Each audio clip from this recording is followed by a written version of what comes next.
মুহূর্তে কলকাতায় আছেন সহকর্মী সুব্রত আচার্য, যাচ্ছি তার কাছে।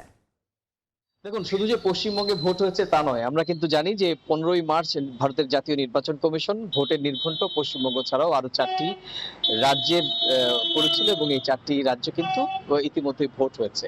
পশ্চিমবঙ্গের সঙ্গে তামিলনাড়ুতে পশ্চিমবঙ্গের প্রথম দফায় যখন ভোট হয় 23 তারিখ, তখনই 134 আসন বিশিষ্ট তামিলনাড়ুতেও ভোট হয়ে গিয়েছিল। এর আগে একাধারে 7 তারিখে ভোট হয়েছিল বাকি 3টি রাজ্যে, পুদুচেরি, কেরালা এবং আসাম।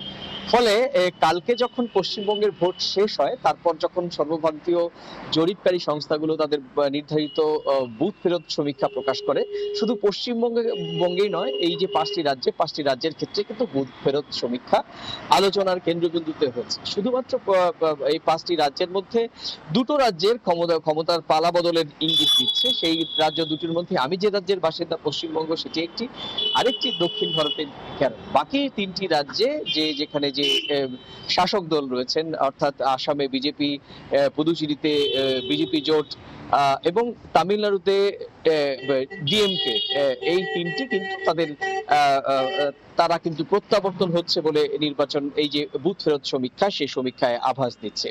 এবার আসি আমি যে রাজ্যের বাসিন্দা, গতকাল সারা দিন ভর আমাদের দর্শকরা দেখেছেন ভোটের ছবি এবং কার্যত উৎসব মুখর পরিবেশে একেবারেই সহিংসতা মুক্ত যে ভোট, সেটি নির্বাচন কমিশন দেখিয়েছে এবং সেই জন্য রাজ্যের সাধারণ মানুষকে রাজ্যের মুখ্য নির্বাচন কমিশনার মনোজ কুমার আগরওয়াল এবং বিশেষ পর্যবেক্ষক সুব্রত গুপ্ত, তারা দুজনেই কিন্তু সংবাদ মাধ্যমের মুখোমুখি হয়ে রাজ্যের সাধারণ মানুষকে, গণমাধ্যমকে এবং ভোটের সঙ্গে জড়িতদেরকে কিন্তু অভিনন্দন জানিয়েছেন এবং তাদের প্রতি কৃতজ্ঞতা জ্ঞাপন করেছেন। জানিয়ে রাখি, যে বিষয়টি আলোচনায় এসেছিল, আপনি জানেন যে এসআইআর একটি বড় ভূমিকা পালন করেছে বলে মনে করছে নির্বাচন কমিশনের সঙ্গে জড়িত তারা সকলেই। কারণ এবার এসআইআর থেকে প্রায় 92 লক্ষ মানুষের নাম বাদ গেলেও দেখা যাচ্ছে যে প্রথম এবং দ্বিতীয় দফায় মিলে প্রায় 30 লক্ষ ভোট বেশি পড়েছে। এর মানে কি?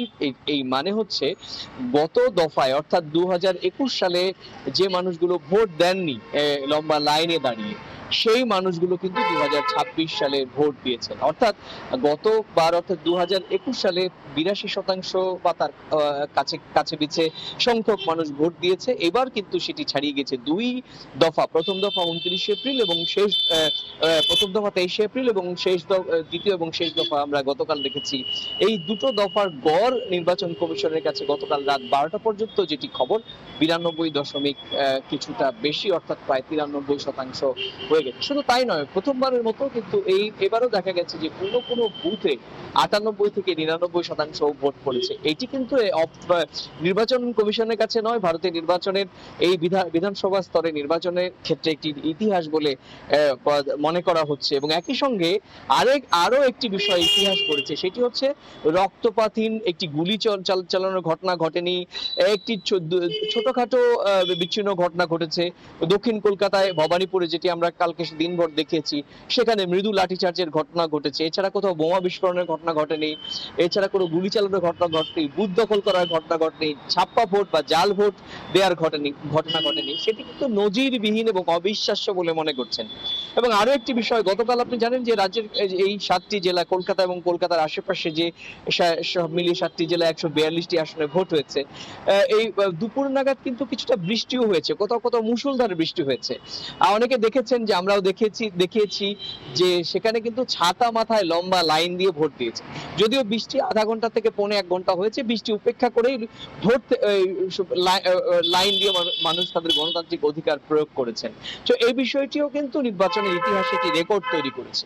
এবার আমাদের দর্শকরা যেটি জানতে চাইছেন যে পশ্চিমবঙ্গের ক্ষেত্রে প্রত্যাবর্তন না পরিবর্তন, কোনটা কি আভাস দিয়েছে? দেখুন, এটি একেবারেই অনস্বীকার্য যে পশ্চিমবঙ্গে বা ভারতের বিভিন্ন বুথ ফেরত সমীক্ষা যেগুলো দেখায়, সেগুলো অনেক ক্ষেত্রেই মিলেছে। আবার বহু ক্ষেত্রে দেখা গিয়েছে যে এই বুথ ফেরত সমীক্ষার সঙ্গে বাস্তবে, অর্থাৎ ভোটের ফলাফল যখন ইভিএম বন্ধ, ইভিএম খোলা হয়, অর্থাৎ ভোট গণনা হয়, সেদিন কিন্তু দেখা গিয়েছে যে বুথ ফেরত সমীক্ষার সঙ্গে ধারে কাছেও মেলেনি।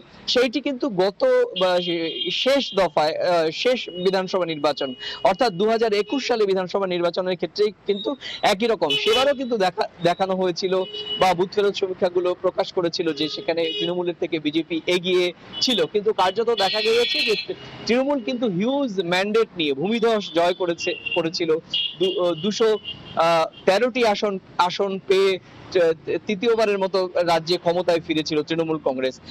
এই যে বিপুল জয় এবং বাস্তবের ফলাফলের সঙ্গে কিন্তু বুথ ফেরত সমীক্ষার সঙ্গে কোনো মিল হয়নি। এবার আসি বুথ ফেরত সমীক্ষাগুলো, এবারের প্রেক্ষাপট একটু অন্যরকম। এবার বুথ ফেরত সমীক্ষার ক্ষেত্রে বলা হচ্ছে এআই এর ব্যবহার করা হয়েছে, অনেক বেশি বিজ্ঞানসম্মত মেথড ব্যবহার করা হয়েছে, স্যাম্পল কালেকশন করেছে, কিন্তু সেই সমস্ত দিক থেকে দেখা যাচ্ছে যে দু একটি বুথ ফেরত সমীক্ষক সংস্থা ছাড়া বাদবাকি সবাই কিন্তু এবার কিন্তু বিজেপিকে সরকার গঠনের দিকে এগিয়ে রাখছে। পশ্চিমবঙ্গে 294 আসনের বিধানসভা, এখানে এককভাবে সরকার গঠন করতে গেলে ন্যূনতম 148টি আসন কিন্তু জোট বা দলগতভাবে বা রাজনৈতিকভাবে তাকে পেতে হবে। তো সব মিলে ভারতের পশ্চিমবঙ্গ রাজ্য এবং আরো যে 4টি রাজ্যের বিধানসভা ভোটের ফলাফলের দিকে এখন গোটা ভারতের সাধারণ মানুষ অপেক্ষা করছে। তো সেই দিকে আমাদেরও নজর থাকবে। এই ছিল আমার কাছে ভারতের 5টি বিধানসভা রাজ্যের নির্বাচনোত্তর রাজনৈতিক বিশ্লেষণে আমার কাছে থাকা সবশেষ তথ্য। যুক্ত ছিলাম ভারতের কলকাতায়।